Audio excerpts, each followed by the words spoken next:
புதியபூமி நண்பர்கள் அனைவரும் வணக்கம். நான் ராஜ்பாபு.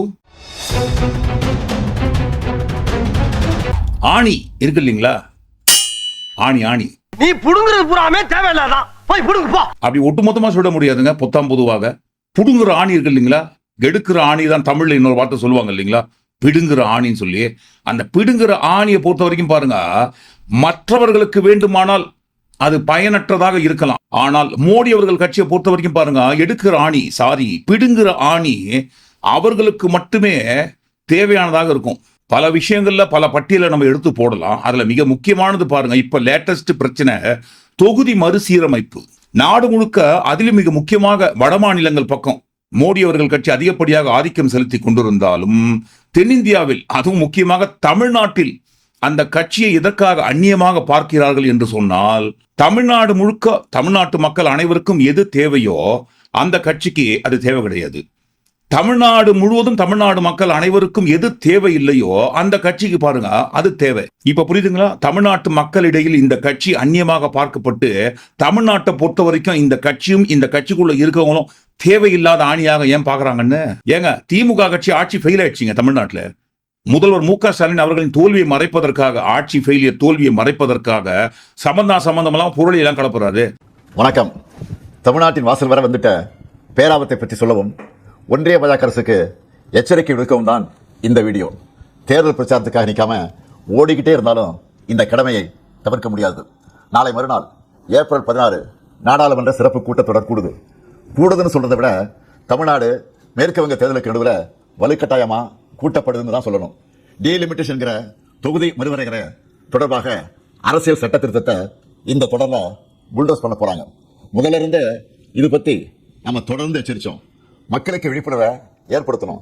தமிழ்நாடு மட்டுமில்லாம இந்தியா முழுக்க இருந்து இதனால பாதிப்படைய உள்ள மாநில முதலமைச்சர்களையும் முக்கிய கட்சி தலைவர்களையும் சென்னை கழிச்சு கூட்டு நடவடிக்கை குழு கூட்டம் நடத்தணும். மக்கள் தொகையை கட்டுப்படுத்துங்க, அளவா குழந்தைகளை பெற்றுக்கோங்க, குடும்ப கட்டுப்பாட்டை கடைபிடிங்கன்னு ஒன்றிய அரசு சொன்னதையெல்லாம் நாங்கள் கேட்டோம். சொன்னதை ஒழுங்கா செஞ்சதுக்காகவே எங்களுக்கு தண்டனை தருவீங்களா? தென் மாநிலங்கள் பாதிப்படையாது என நாடாளுமன்றத்தில் வச்சு பிரதமர் அவர்கள் உத்தரவாதம் தரணும்னு கேட்டோம்.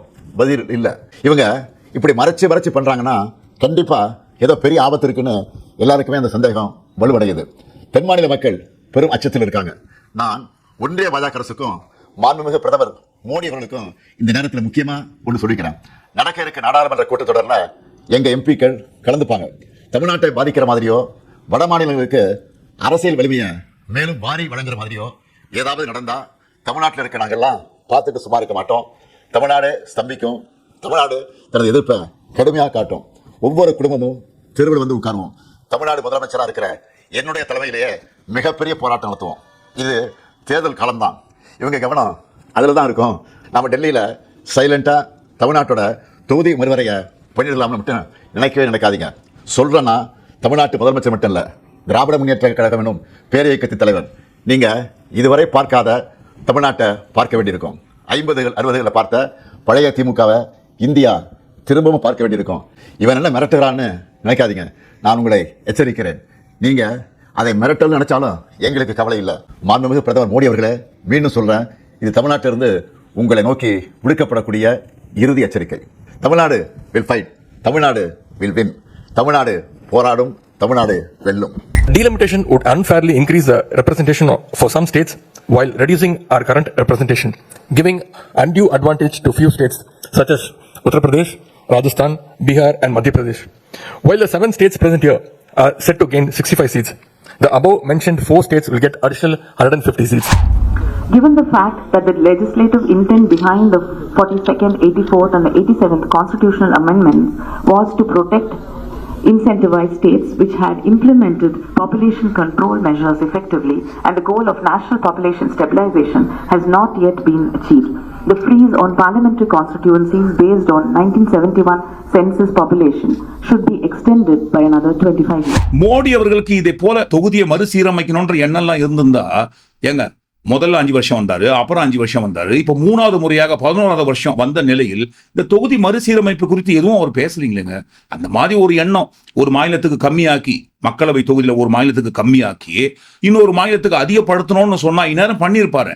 அந்த எண்ணெல்லாம் அவருக்கு கிடையாதுங்க அப்படின்ட்டு யாராவது சப்ப கட்டின்னு வந்தாங்கன்னா அந்த இடத்துல பாருங்க 11 வருஷம் வரைக்கும் இந்த தொகுதி மறுசீரமைப்பு எதுவுமே பண்ணாம இவங்க ஏன் நிறுத்தி வச்சிருந்தாங்கன்னா அதுக்கு காரணம் இவங்களோட பெருந்தன்மை கிடையாது. சட்டம் இவர்களின் கையை கட்டி போட்டு வைத்திருக்கு. மோடி அவர்கள் விருப்பப்படி வந்த கையோட டமால் டிமில் டுமில் டமால்லாம் பண்ண முடியாது. அதற்கென்று சட்டம் இருக்கு, முறை இருக்கு. இந்த தொகுதி மறுசீரமைப்பு என்பது நாடு முழுக்க இதற்கு முன்பாக நம்ம நாடு சுதந்திரம் அடைந்ததற்கு பிறகு 3 முறை செய்யப்பட்டிருக்கு. ஒவ்வொரு முறையும் நமது நாட்டில் தொகுதி மறுசீரமைப்பு நடந்த போது மக்களவை தொகுதிகளோட எண்ணிக்கை மறுசீரமைப்பு செய்வதற்கு முன்பாக இருந்த அளவை காட்டிலும் தொகுதி மறுசீரமைப்பு செய்த பிறகு அந்த எண்ணிக்கை பாருங்க உயர்ந்திருக்கு. நமது நாட்டின் முதல் நாடாளுமன்ற தேர்தல் சுதந்திரம் அடைந்ததற்கு பிறகு நமது நாட்டில் நடந்த முதல் நாடாளுமன்ற பொது தேர்தல் சமயத்தில் அப்பொழுது இருந்த மக்களவை ஒட்டுமொத்தமான தொகுதிகளின் எண்ணிக்கை 489. 1952ஆம் ஆண்டில் நமது நாட்டில் முதல் முறையாக தொகுதி மறுசீரமைப்பு நடைபெறுகிறது. மக்களவை தொகுதிகளோட எண்ணிக்கை 489ஆக இருந்த நிலையில் தொகுதி மறுசீரமைப்பு நடந்த பிறகு அந்த எண்ணிக்கை 494ஆக உயர்த்தப்படுகிறது. மக்களவை தொகுதிகளோட எண்ணிக்கை உயர்த்தப்பட்டதும் சரி, தொகுதி மறுசீரமைப்பு நடைபெறுவதும் எதன் அடிப்படையில் என்று சொன்னால் மக்கள் தொகை அடிப்படையை கொண்டு. 1952ஆம் ஆண்டில் தொகுதி மறுசீரமைப்பு நடைபெற்ற அந்த சமயத்தில் நம்ம நாட்டோட ஒட்டுமொத்தமான மக்கள் தொகை என்பது 36 கோடி. இரண்டாவது முறையாக தொகுதி மறுசீரமைப்பு 1963ஆம் ஆண்டில் நடைபெறுகிறது.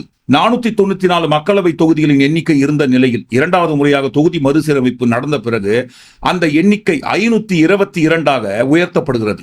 1963ஆம் ஆண்டில் நம்ம நாட்டோட மக்கள் தொகை என்பது 43 கோடி. மீண்டும் மூன்றாவது முறையாக 1973ஆம் ஆண்டு தொகுதி மறுசீரமைப்பு நடைபெறுகிறது. அப்போது 522ஆக மக்களவை தொகுதிகளின் எண்ணிக்கை இருந்த நிலையில் 543 எண்ணிக்கைக்கு உயர்த்தப்படுகிறது. 522 மக்களவை தொகுதி 522 எம்பிக்களின் எண்ணிக்கை இருந்த நிலையில் மூன்றாவது முறையாக 1973ஆம் ஆண்டு தொகுதி மறுசீரமைப்பு அமைக்கப்பட்ட அந்த சமயத்தில் தான் 543 என்ற எண்ணிக்கை உயர்த்தப்படுகிறது. அந்த சமயத்தில் நமது நாட்டின் மக்கள் தொகை என்பது 54 கோடி. 1973ஆம் ஆண்டு வரைக்கும் தொகுதி மறுசீரமைப்பு 3 முறை நடைபெற்று 543 என்கின்ற மக்களவை தொகுதி எம்பிக்களின் எண்ணிக்கை அப்படியே இருந்துருக்கு. இதை அடுத்து எப்ப பார்த்தாலும் மக்களவை தொகுதி மறுசீரமைப்பை பண்ணிந்தா சட்டமன்ற தொகுதி ஏதாவது பண்ணோம் இல்லைங்களா, அங்கேயும் வராங்க. ஆனால் வந்த அந்த இடத்துல தான் பாருங்க செக் வைக்கப்படுகிறது சட்டத்தின் மூலமாக. தொகுதி மறுசீரமைப்பு என்பது எந்த கட்சி பாருங்க மத்திய அரசுல ஆட்சியில் இருக்காங்களோ அவங்க விருப்பத்தின் பேர்லாம் பண்ண முடியாது. அதற்கென்று ஏற்கனவே சட்டம் இயற்றப்பட்டு இருக்கு. 1952ஆம் ஆண்டில் டீலிமிட்டேஷன் கமிஷன் ஆக்ட் ஒன்று இயற்றப்பட்டது. 1952ஆம் ஆண்டில் இயற்றப்பட்ட டீலிமிட்டேஷன் கமிஷன் ஆக்ட் என்ன சொல்லுதோ அதன்படிதான் முறையாக டீலிமிட்டேஷன் கமிஷன் அமைக்கப்பட்டு தொகுதிகள் மறுவரை செய்யப்படும். அதன்படி மக்களவை தொகுதிகள் பக்கமே மறுசீரமைப்பு போய்ந்த அந்த சமயத்துல சட்டமன்ற தொகுதிகளோட மறுசீரமைப்பு பக்கம் வந்த அந்த சமயத்தில் ஏற்கனவே 1975ஆம் ஆண்டில் இந்திரா காந்தி அவர்கள் பிரதமராக இருந்த சமயத்தில் கொண்டு வரப்பட்ட எமர்ஜென்சி என்பது பெரிய தடைக்கல்லாக இருந்தது. முன்னாள் பிரதமராக இருந்த மறைந்த இந்திரா காந்தி அவர்கள் தலைமையில் கொண்டு வரப்பட்ட அந்த எமர்ஜென்சியே அவங்களுக்கே மிகப்பெரிய தடைக்கல்லாக இருந்தது. மேலும் அந்த சமயத்தில் கொண்டு வரப்பட்ட மக்கள் தொகை கட்டுப்பாடு திட்டம் என்பது தீவிரமாக செயல்பட்டு வந்த நிலையில் இந்திய அரசமைப்பு சட்டத்தில் பாருங்க 42வது திருத்தம் கொண்டு வரப்படுகிறது. அப்படி இந்திய அரசியலமைப்பு சட்டத்தில் கொண்டு வரப்பட்ட அந்த 42வது திருத்தத்தின் படிதான் பாருங்க முட்டுக்கட்டை போடப்படுகிறது. எதுக்குங்க? தொகுதி மறுசீரமைப்பு என்பது 3 முறை கொண்டு வந்தாங்க இல்லைங்களா. இதற்கு பிறகு இந்த மக்கள் தொகை கட்டுப்பாடு திட்டம் தீவிரமாக செயல்பட்டு வந்து கொண்டிருக்கும் நிலையில் மறுபடியும் தொகுதி மறுசீரமைப்பெல்லாம் செய்யக்கூடாது என்று சட்டத்தில் திருத்தம் கொண்டு வரப்பட்டு அடுத்த 25 ஆண்டுகளுக்கு தொகுதி மறுசீரமைப்பு செய்யக்கூடாது என்று இந்திய அரசியலமைப்பு சட்டத்தில் கொண்டு வரப்பட்ட 42வது திருத்தம் இந்த மறுசீரமைப்புக்கு தடை போடுது. தொகுதி மறுசீரமைப்பு செய்யக்கூடாது என்று கொண்டு வரப்பட்ட அந்த திருத்தம் செய்யப்பட்ட ஆண்டு என்பது 1975ஆம் ஆண்டு. அதில் இருந்து 25 ஆண்டுகள்னு சொல்லும் போது அப்ப 2001 25 வருஷம் கம்ப்ளீட் ஆகும்போது தொகுதி மறுசீரமைப்பு செய்யலாம் இல்லைங்களா. செய்யலாமே என்று அப்போது பிரதமராக இருந்த வாஜ்பாய் அவர்கள் தொகுதி மறுசீரமைப்பு செய்வதற்கு முயற்சி பண்றாரு. ஆனால் கொண்டு வரப்பட்ட அதே டீலிமிட்டேஷன் ஆக்ட் வழிகாட்டுதலின்படி நமது இந்திய அரசியலமைப்பு சட்டத்தில் 84வது திருத்தம் ஒன்று செய்யப்படுகிறது 2001ஆம் ஆண்டில்.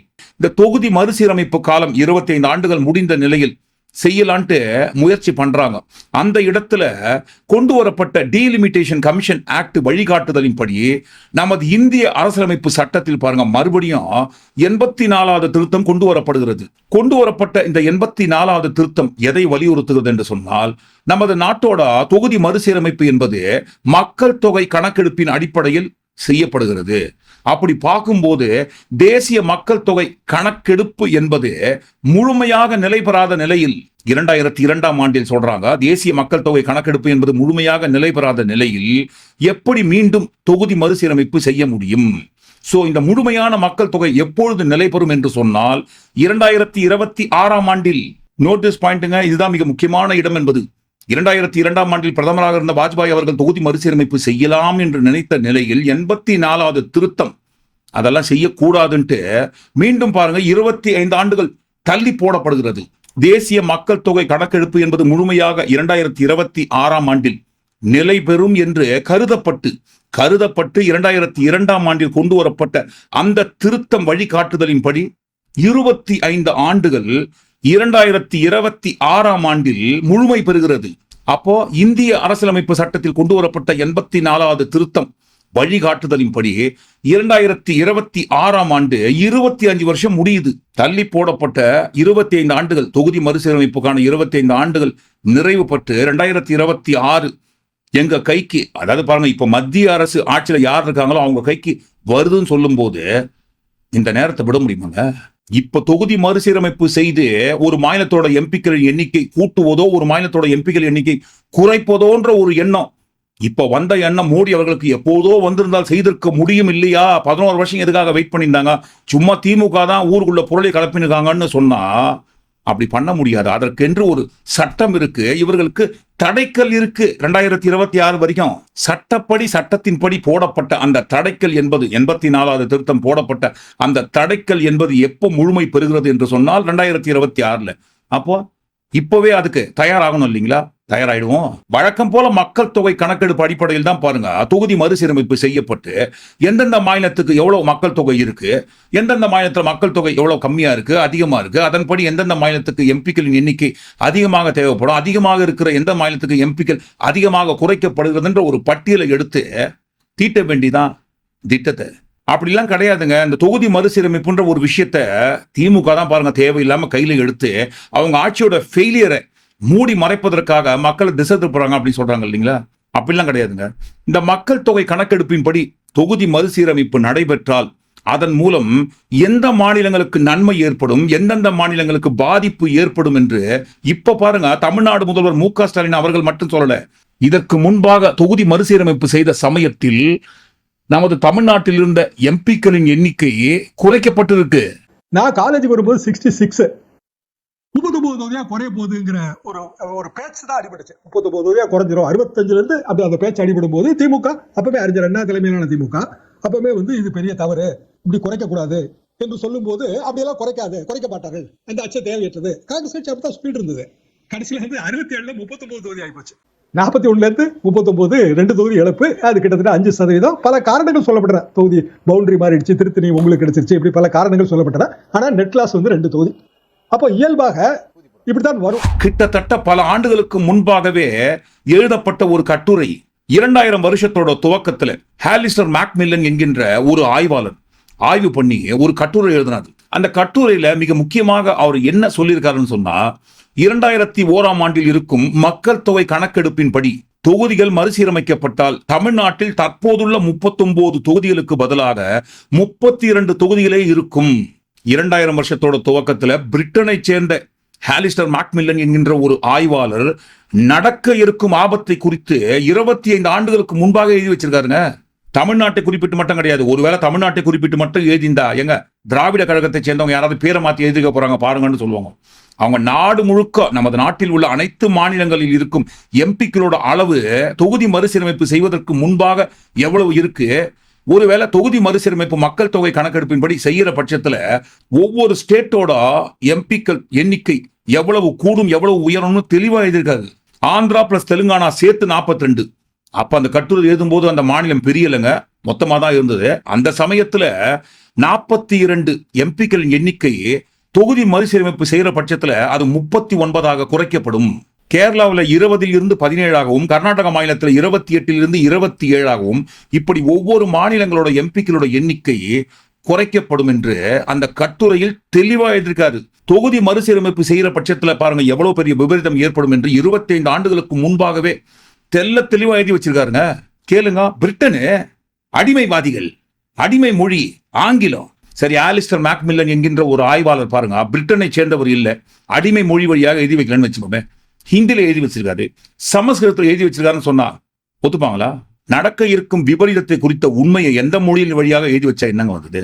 இப்ப தொகுதி மறுசீரமைப்பு செய்யறோம்னு சொல்றாங்க இல்லைங்களா, செய்யற பட்சத்துல மக்கள் தொகை கணக்கெடுப்பு அடிப்படையில ஒவ்வொரு மாநிலங்களோட எம்பிக்களின் எண்ணிக்கை நாங்க குறைக்க மாட்டோம், ஒவ்வொரு மாநிலத்தோட எம்பிக்களின் எண்ணிக்கை கூட்ட மாட்டோம்ட்டு யாராவது சொல்றாங்களா?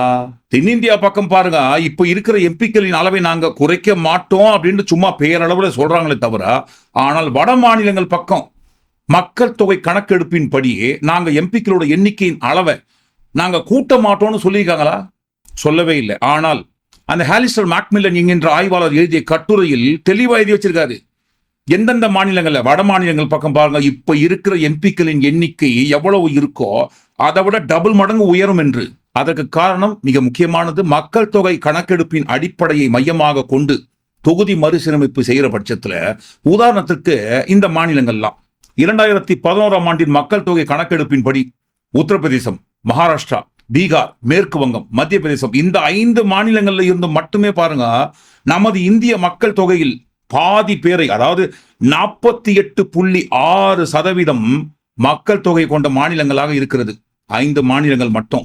சோ நமது நாட்டின் ஒட்டுமொத்த மக்கள் தொகையில் 48.6% அளவு கொண்டான மக்கள் தொகை இந்த 5 மாநிலங்கள் மட்டுமே கொண்டுள்ளது என்கின்ற பட்சத்தில், மக்கள் தொகை அடிப்படையாக கொண்டு தொகுதி மறுசீரமைப்பு செய்யும் பொழுது இந்த 5 மாநிலங்களோட எம்பிக்களின் எண்ணிக்கை தானே பாருங்க அதிகப்படியாக உயரும். தென்னிந்திய அரசுகள் பயப்படுவதை போல, அச்சப்படுவதை போல நாங்க பாருங்க எம்பிக்களோட எண்ணிக்கையெல்லாம் தொகுதி மறுசீரமைப்பு செய்து குறைக்க மாட்டோம்னு சொல்றாங்களே தவிர, வட மாநிலங்கள் பக்கம் நாங்க எம்பிக்களின் எண்ணிக்கை அதிகப்படுத்த மாட்டோம்னு சொல்லவே இல்லை இல்லைங்களா?